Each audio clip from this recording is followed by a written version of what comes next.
Welcome back, everybody, to Be the Trader. Today, I have a very special guest, someone that I respect, someone that I look up to, and I met her from the Steady Trade podcast. She's one of the co-hosts. Her name's Kim Ann Curtin. She's a Wall Street coach, and one thing that she actually also has a book that's out that is focused around. And what is the book, Kim? Transforming Wall Street. Transforming Wall Street. There you go. Conscious path for a new future. So Kim, look, I really appreciate you coming on the show today and being part of the show. So thank you for being here. It's nice to be here, Alex. Thanks for having me. Perfect. Well, I tell you what, some people may not know your background. Maybe they haven't, listened to you on Steady Trade. So if you can give us a quick synopsis of, where you're coming from and where you're at. You got it. So I'm an executive coach and personal coach. I've been coaching 13 years. 14 years ago, I hired a coach, and it was just life-changing. I worked in finance at the time, had been in finance about 10 years when I hired the coach. I was doing very well financially. I felt I was using my gifts because I'm very strategic, and there was a small part of me that knew I wasn't doing my bliss, what Joe Campbell calls finding your bliss. So I had really been influenced by him at an early age. He talked about, doing what you needed to do to find that bliss. And because I heard that in my 20s, I really spent the next 20 years looking for the bliss. So kind of frustrating that I hadn't found it. Some people didn't even know this concept of bliss. Here I was, a woman who had heard the term in her 20s and yet wasn't able to find what that bliss was. So, but I think for me, hiring this coach was really motivated by that. I was like, I'm running out of time to find the bliss. Yes, I'm making good money. Yes, I'm somewhat satisfied in what I'm doing, but I know there's more for me. And when I hired this coach and started experience what coaching did for me, which I had therapy, and I found coaching to be radically different than therapy, much more effective, fast-moving, empowering. I just kind of had this wake-up call of that would be the bliss. That was my bliss. And so, very shortly into my own coaching, I started to coach people. And I ultimately was trained and went into formal curriculum. But it was just this instant knowing. I mean, I can still remember where I was when it hit me, that this was it. And there was no plan B, which is not maybe what I would recommend to anybody else. But for me, there was no plan B. It was like I went all in. And I remember walking around the hedge fund that I worked at. It was about 70 people at the time, telling everybody I was going to leave to start my own practice. And they all were like, how are you going to do that? And I was like, I have no idea. But that's what I am going to do. And they were like, yeah, good luck with that. Don't let the door hit you on the way out. So that's how it all started. And then the Wall Street coach, when I started my practice, I was naive and I thought I didn't have to niche. And so initially I really hadn't focused on people in the finance world or traders. I really just focused on coaching everyone. So my first iteration was called the Coach Shop. And, everybody says you have to niche. I was like, oh, I'll be the one that doesn't have to, as if. And so a year and a half into my practice, I started in 2006. The summer of 2008, I was watching the handful of clients I had start to just whoop. And I was like, oh God, now what do I do? Putting, groceries on my credit cards. It was pretty scary. And my friend said, you know what? If you're born to coach, then get a day job and start coaching for free. Just if you're born to do this, keep doing it. So I thought, well, where would they need it the most? As crazy as an idea this was, I thought, but if I did it, where would I go give it away? Mm-hmm. And I thought, knowing the 08, it was right before the 08 crisis hit. So I knew there was tensions on Wall Street. I knew the people so well. So I thought, you know what? I think they're probably tense. I mean, hell, it's tense on a great day when you work in finance, never mind on a bad day. So I was like, they probably could use these tools. So in a very nice outfit, white, cashmere coat, wool cashmere coat, I sat outside the stock exchange on Broad and Wall with a sign that said, the coach is in, like Lucy from the Peanuts, the doctor is in. And I just happened to sit out there on October 7th, the day the market fell 500 points. And, people in their right mind probably never would have approached me, but that day everybody was kind of in a panic, and people started to line up for 20-minute sessions of coaching right on the bench. And a reporter, I kept going back every week. I'd go once a week or sometimes twice a week at lunchtime, 12 to 2. And this one reporter happened to see me on the bench, and they were covering now the collapse of Wall Street because the '08 crisis had begun. And I did it for 1 year. And this reporter, Chris Taylor, was like, what are you doing? I was like, I'm coaching people. And he was like, here on the bench? I'm like, yeah. And I'm sorry, but there's a man behind you and he needs some coaching. So can you come back? And so it was like that. And he called me the Wall Street coach. Wow. And I saw that name in the article and I was like, hell yeah, that's a great name. So I went to GoDaddy.com, $8.50 later, bought the Wall Street coach. But now, of course, I have it trademarked. So that's how it happened. That's how it all happened. That's awesome. That's awesome. So first thing that comes to mind, so I don't know what the bliss is. So when you say bliss, what is it defined as? It's hard to define, but it has to do, it's kind of a crossroads between what feels effortless to you and what is a contribution to the world. Okay, cool. And so it's what brings you joy? Is that another way to kind of interpret it?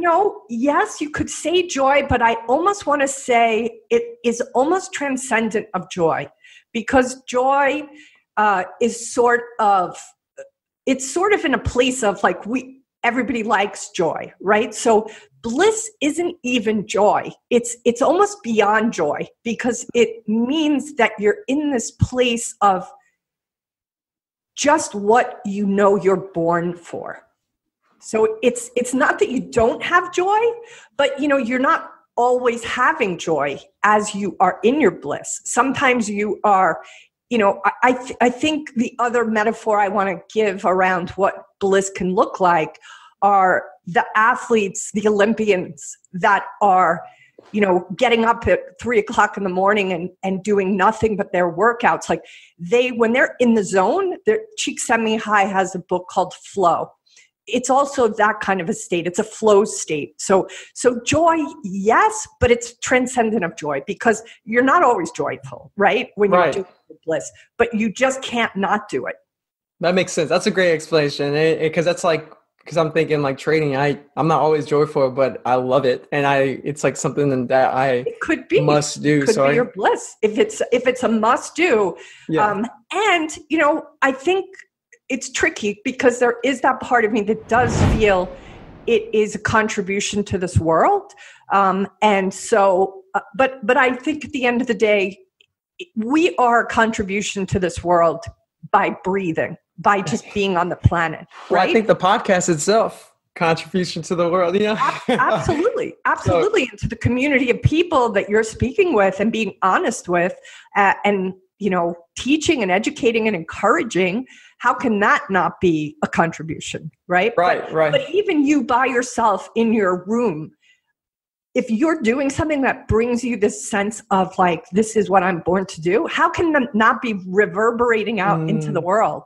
That's true. To make it a higher level of consciousness place, Yeah, absolutely. And so I'm going to take you back when you were back in 2008 and you happened to be there on that day, which is so awesome, because I don't think anything's coincidence. I think it's just like, you put yourself out there and things start to happen. And I think when you did that and you started seeing people come out and they started giving you were doing 20-minute coaching sessions, what was it like at that moment? If you can think back then, what were y'all talking about then? Well, I think first I just want to speak to the utter humiliation and shame that I felt sitting on that bench. I had walked away from one of the largest hedge funds in the world. The level that I was at, the prestige, the salary, I was at the top of the game in my particular niche, the position that I was an executive and personal assistant to the co-CEO of one of the world's largest hedge fund. It's $1 billion fund. Like, who walks away from that, right? Who walks away from that salary? And I had done that, really confident that my bliss, that this coaching work was what I was being called to do. And here I was putting groceries on a credit card, worried that I had made was worried that I want to not say mistake. That's like what I want to say, but I'm really conscious of my words. And I really want to say it's not that I thought it was a mistake. It was just, I was scared it wasn't going to work. And yet I knew that I was born to coach. So like, now what? If I'm born to coach, if I know I have to do this, and now I'm sitting on a bench, like, holy crap. Holy crap. My whole life is very different right now. And I had on really nice clothes, but these were not new clothes. These were clothes from when I was making coin. So I was just like, oh my God, it was very hard for me to sit there. But thank God for my friend James, who I'll give a shout out to James. James Thomas. We've been friends for a long time. We met in Vegas, believe it or not, at the Wynn Pool, of all places to meet. Like, one of the deepest friendships I've ever had in Vegas is astounding to me. I didn't win at the craps table. I won James. That's how I see it as one of my best friends. And he said to me, if this is what you're born to do, then you've got to put away your ego and do it. Come hell or high water. Yep. So I just want to speak to that because, it sounds glamorous now at a distance, but it was scary as hell.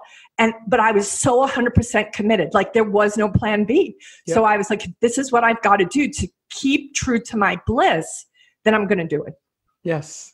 I can relate to that 100%. I can relate to that 100, leaving my, yep. So I do want to know, because at that time, because I appreciate that story very much. Because I think it's super important, because people who are going to experience, maybe they're thinking, hey, I want to leave this career. Just know that it is not just sunshine and roses at the beginning. Sometimes maybe it is, but sometimes it is not. And that's something that needs to be talked about. So I appreciate you sharing that. But to take you back to the question of, if you could remember, and if you can't, that's fine. But if you can remember what it was like, what were the questions they were bringing to you? What were the... I can remember. Okay. It's like seared into my brain. I mean, some people are being fired on the spot. Some people are coming out with their boxes from their desks. I had every kind of worker talk to me, senior level people, traders from the floor. One of the most poignant stories was, there was a couple of benches, cement. They're kind of like these cement benches outside of Wall Street, and outside the stock exchange. And I was sitting on one, but there was a few to the right and a few to the left. So I noticed this man sitting to the right of me for a long time. And I kept, coaching people, and then the spot would open up, but he never came over to sit next to me. He was kind of to my right. He wasn't that far away. But at some point I realized, this guy doesn't want anybody to see that he's going to have coaching with me, but he wants to talk to me. So it took me a few minutes, and I figured it out. And I was like, hey, how you doing? I was like, he doesn't want to sit over here on the bench, And he spoke about having been a trader on the floor. It was all he ever knew. He had started there as an intern, young, in his teens, 18, 19. And he had been fired 6 weeks earlier. And he continued to get up every day, take the train into Manhattan, and sit outside the exchange. He didn't tell his family. He was so humiliated and mortified and devastated. He didn't know how to do. He's like, this is all I know how to do. Like, what am I going to do? It was almost like he was in a shock state. Like, he was in shock. And, that was one of the most deeply heartfelt stories that day, because he just couldn't bear it himself and was not yet in a position to share that with his family. So of course my coaching was first finding out, did he have a supportive family? Was his wife going to wring his neck, or was she going to support him? And luckily for him, he had a supportive, loving wife. And I said, here's an opportunity for you to be vulnerable, for you to have them be with you in this dark night of the soul. And what would it take for you to be willing to go there, with her? But that's crazy. I think men are under tremendous pressure, especially then, just all the time. Culturally, there's an expectation put on men that they must be the provider of the family, and that if they're not succeeding at that, they feel emasculated by the culture. And I think that's a really horrific thing for men to have to go through, and a really intense pressure that they face every day within themselves, never mind with their peers. Yeah. And I think it's, I think we put it on ourselves too, though. And, I don't know. I don't. You put it on yourselves because the culture has soaked you like a sponge in this expectation. So yes, you put it on yourselves, but this all you've been taught in your family of origin. Unfortunately, women have been indoctrinated into this belief as well. So, it's all around you. It's like, how are you not going to be influenced by those expectations you put on yourself by all these factors, and it's not healthy, and it's not healthy for relationships, because men usually have a tendency to shut down when they feel, of course, ashamed. And the very connection between them and their partner then is completely hindered, because they're not willing to really share what they're really feeling when something like that happens, because they feel like they got to fix it by themselves. Yep. And I went through that. I definitely went through something like that, where it's tough. It's really tough to go through that, because you're right. I mean, I don't know. All I know is that when you are used to making something and then you don't make that anymore, it's tough mentally on the person itself, right? And it just comes down to like what you said, like when you told him to communicate and kind of be more upfront and honest of how you feel. Vulnerable. Let's call it what it is. It's vulnerable. You guys are encouraged to be vulnerable, because you think somehow if you're vulnerable, you're not a man anymore. Right. And it was tough to do that, but I think it makes it's like a weight taken off for sure. Huge weight. And it is one you have to consciously choose to put down because of this indoctrination and what I really want to call brainwashing. It's just, but I think we're moving in the direction of that. It's messy right now culturally. It's messy for men. It's messy for women. It's convoluted, and it's not the way it was anymore. So yes, it's messy, but like messy is part of birth.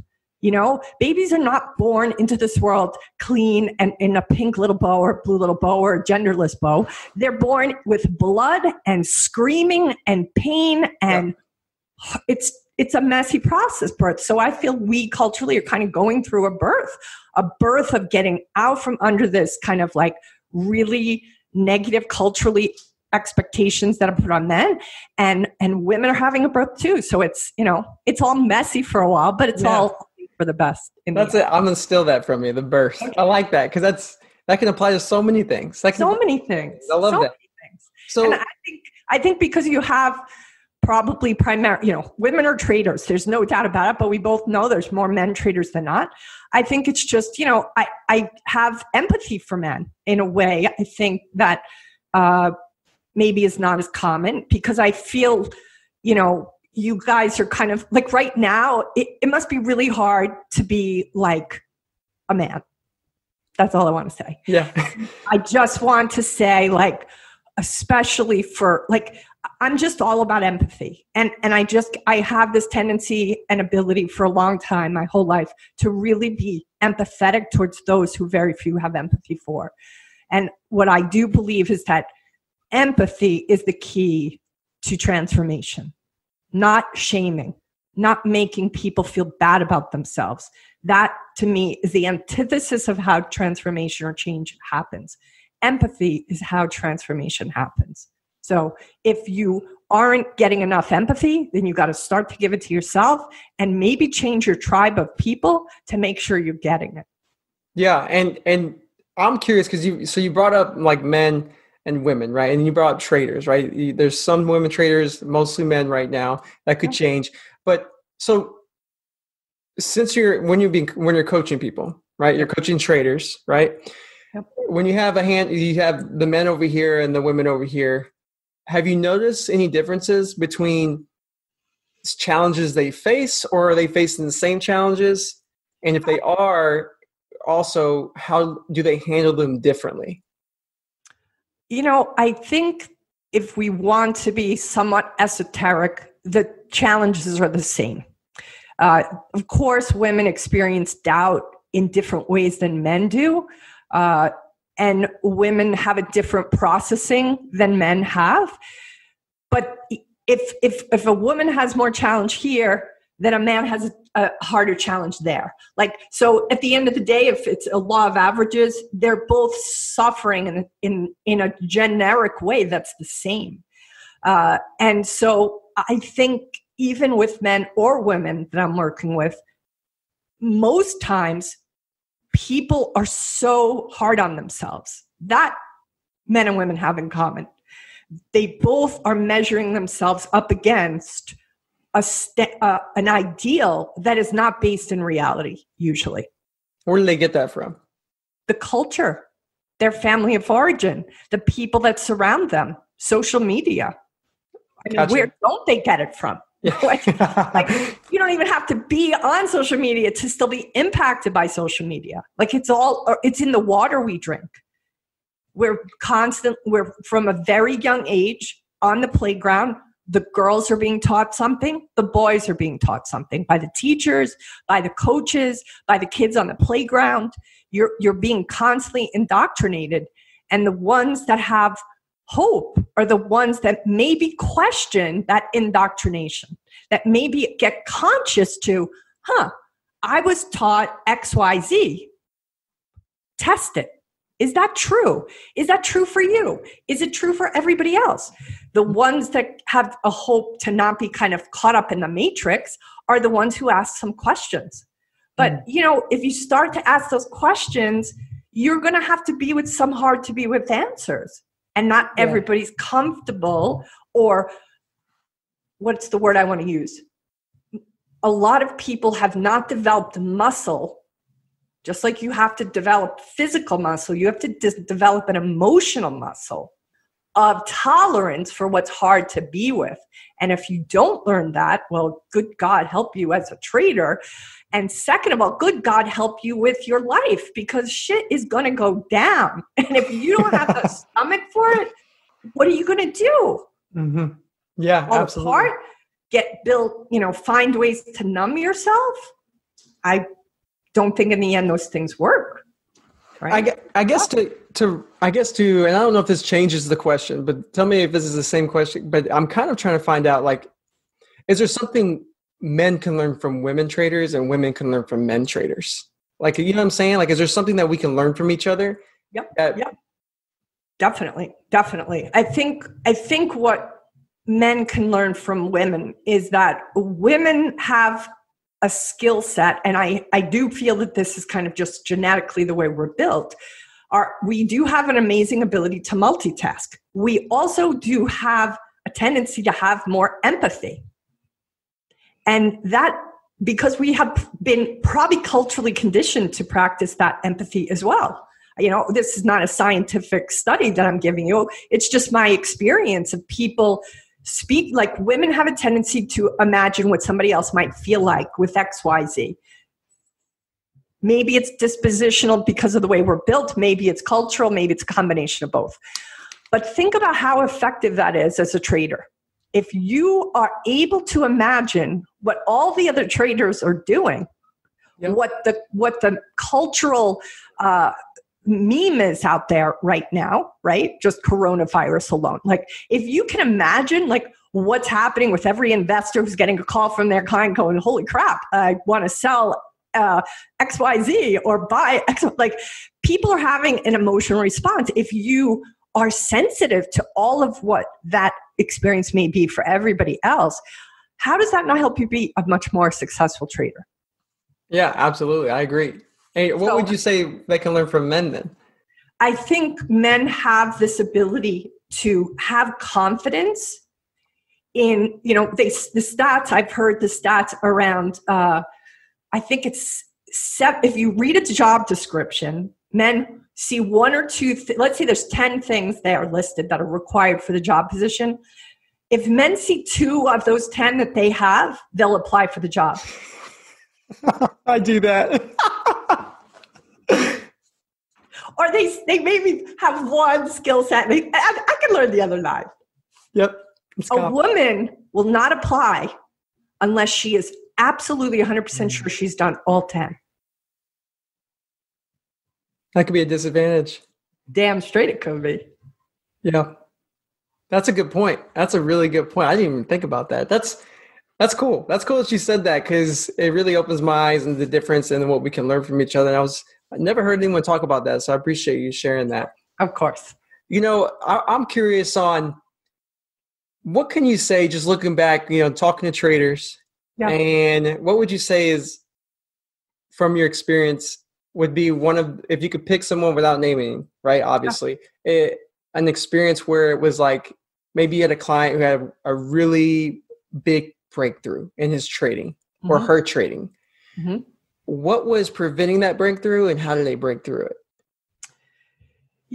I think at the end of the day, the most significant shifts for the clients I've worked with has when they become aware of how they have been unconscious.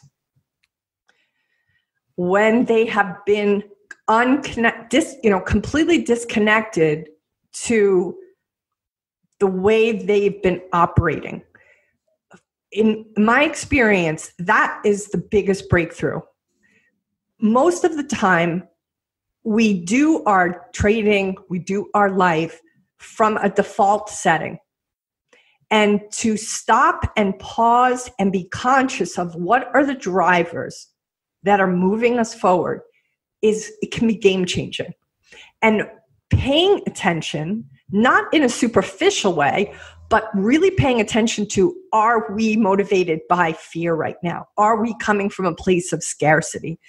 Are we coming from a place of, this is just the way I've always done it? Mm-hmm.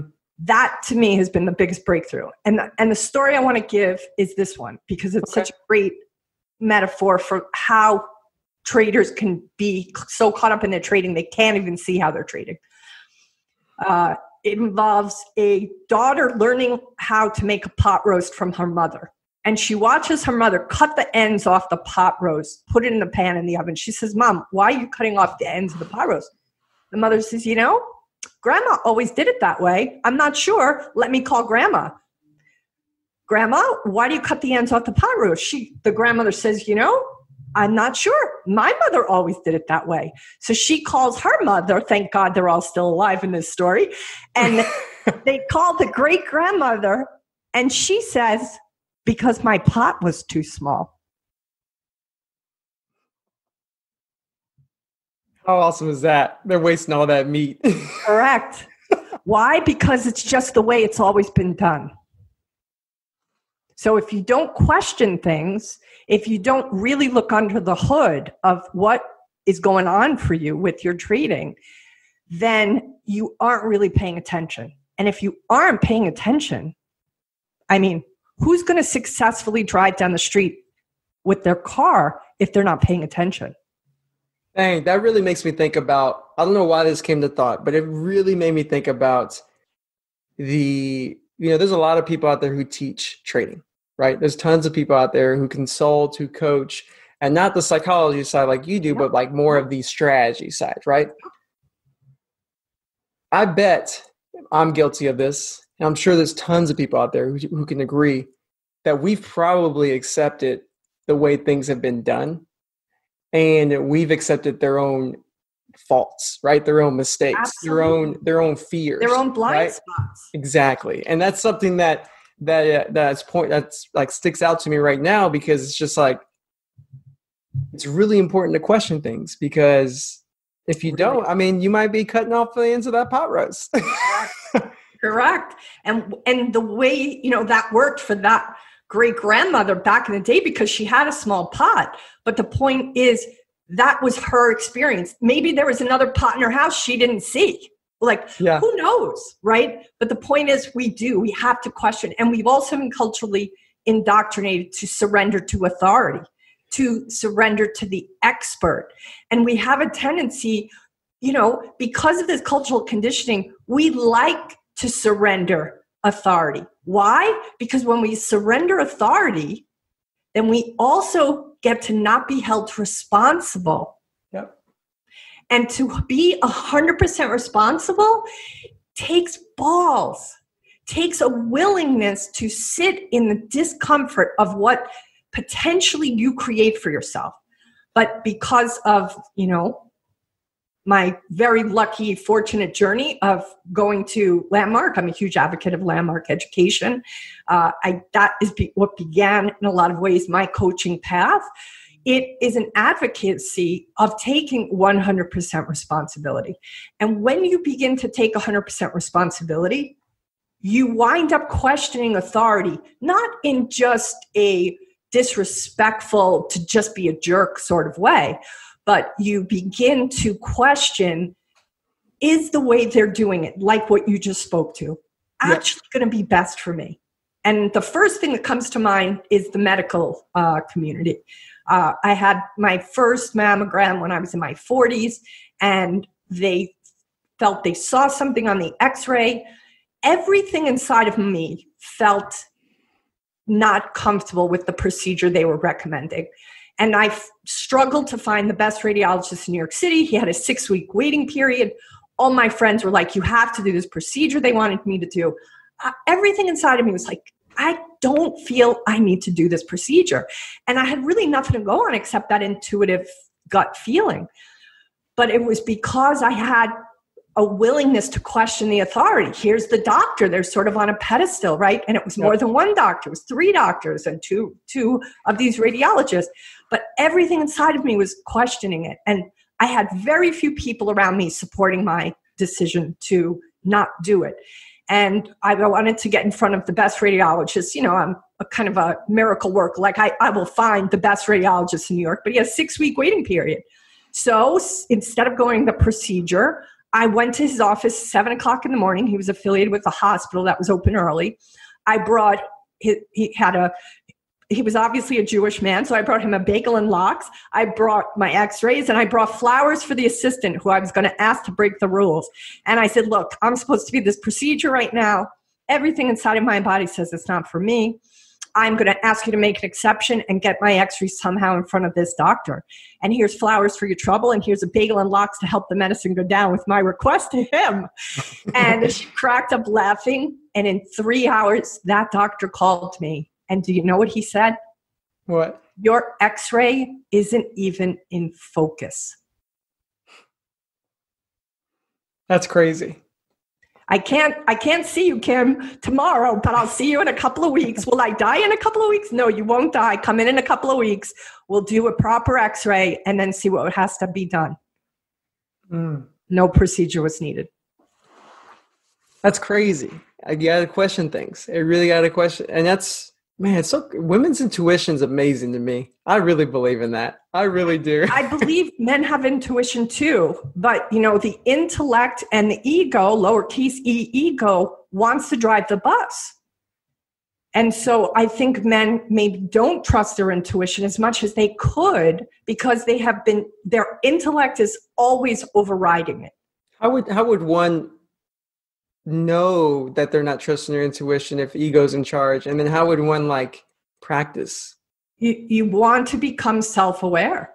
You want to start to really look at what does intuition feel like for you and start to capture it. Look, I'm a very intellectual person, so I'm in my head a lot as well. Mm-hmm. But if I can do it, you can do it, right? You just have to start to notice, what does intuition feel like for you? Some people feel it in their belly. Some people feel it in their heart. Some people just have this kind of ethereal sense, like you have to track it. And you also want to see what happens. You want to do it in low cost ways, right? You don't want to have everything on this one hunch. Yeah. One of the books that I can't recommend enough is a book called The Intuitive Investor by Jason Apollo Voss. He's one of the men I interviewed in my book, and he talks about how his ability to even see the '08 crisis coming down the pike back in 2006, I think it was as early as that. It was because of his meditation practice and his learning how to harness his intuition. That's awesome. That's awesome. I think, what can someone, I'm just curious, since you brought up your book again, I want to know, what can we learn? Like, what can we expect when someone picks up that book, your book? Well, if they pick up my book, what they can expect to learn are what I call the 5 practices. The 5 practices that I believe assist and facilitate consciousness, assist and facilitate being awake. They are practices I practice, strive to practice every day. Remember, they're practices. Nobody's going to ever succeed at them 100%. But they are practices that I found to be what I saw in common with the 50 men and women who had succeeded in the industry with integrity. And they are the 5 practices that, out of all the things that I have studied and dived into, I've been a student of religion as well and mythology, these 5 just kept repeatedly showing up. The 5 practices are self-responsibility is number 1. Number 2 is self and other empathy, learning how to truly have empathy for yourself and for another. Practice 3 is emotional non-resistance, learning how to surf hard to be with feelings without pushing them away or numbing them out. Practice 4 is embracing your inner hero or heroine's journey. And practice 5 is mindfulness. I like that 4. And, can you tell me, can you give me a little glimpse of that? Yeah. Sure. So the hero's journey is something that Joe Campbell, if we throw back to who taught me about bliss, Joseph Campbell was a mythologist who basically couldn't get a job during the Depression and stayed in his family's cabin for 2 years and just read about every world religion, every mythology, Arthurian legends, you name it, East and West. He studied it all. And what he discovered was that all of these stories all follow the same pattern, which he describes as the hero's journey, which he describes as the monomyth. And if you have ever seen Star Wars, if you've ever seen Harry Potter, if you've ever seen The Matrix, you've seen what the hero's journey looks like. It's the call to adventure. It's the refusal of the call. Who am I to take this call? It is the stepping up against the dragon. It's about some sort of a death, maybe a death to an ideal, maybe a literal death, a figurative death, and then gaining wisdom on this journey and taking it back, returning it to the people. So that hero's journey goes in a circle. And the reason why the Harry Potter stories, the Matrix stories, Star Wars, it all comes because we are all our own heroes. We are on our own heroic journey. And the reason these stories resonate with all of us so deeply and become so popular is because we recognize in those stories, it's our story. And if you want to get a nice introduction to him, besides watching The Power of Myth, which is 6 hours long and the best 6 hours you'll ever have, you can do a nice appetizer with the movie Finding Joe, findingjoethemovie.com. You can rent it or buy it, and that'll give you a nice overview.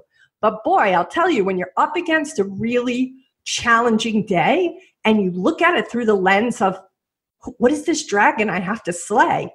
You're just empowered in a new way. It's part of your journey. It's not going to stop you. It's not going to kill you. Or maybe it will. But okay, that was your journey then. That was your destiny. But what do you do to live a life that's full on? Maybe it kills the ideal that you have of yourself. Correct. And creates a new one. Correct. We look at Luke Skywalker at the beginning, and he's really pretty wimpy. He's just like, whatever, like, I can't do this, right? He's in this really he's down, his aunt and uncle are dead, the burnt, like he's just in that funk, which we can all relate to, right? But look at what's possible for him when he gets out of his mind. What does Yoda teach him, right? What does Obi-Wan Kenobi teach him? That he is way more than his mind. So how do you apply that? And that entire series of Star Wars, George Lucas created it after reading Joseph Campbell's book, The Hero with a Thousand Faces, which is a great book too. So that's awesome. That's awesome. So before, I don't want to take up too much of your time, but I do want to ask one more question, and then I'd like for you to share with everyone where they can find you and so forth. If you could give one piece of advice that could help a lot of traders out there, what would that advice be, and why? I think my advice would be to really see if you can embrace gratitude. Gratitude opens up your heart, opens up your mind to see possibility that you wouldn't otherwise see. I would suggest every trader start their day before they even sit down at their desk, counting all the things that go well in their life. If you have a car, be grateful for that. If you have access to Uber, if you don't have a car. If you're on food stamps, be grateful that you get food stamps. I don't care what you have going down in your life. You find the 10, the 20, the 50 things that are absolutely awesome and come from that energy, because that's a place of abundance. That's a place of knowing there's more than enough. And if you are coming from that kind of a headspace, when you sit down at your desk, you're going to have a different energy when you start to interact. I love it. I love it. So where can people find you? Because I'm sure people are going to have like, man, you know what? I need to talk to you. Where can they find you? You can find me on thewallstreetcoach.com. That's my website. My book is called Transforming Wall Street. It is on Kindle and it's a hardcover. Hopefully the audio will be out sometime this next year. And they can also find me as a co-host on Steady Trade.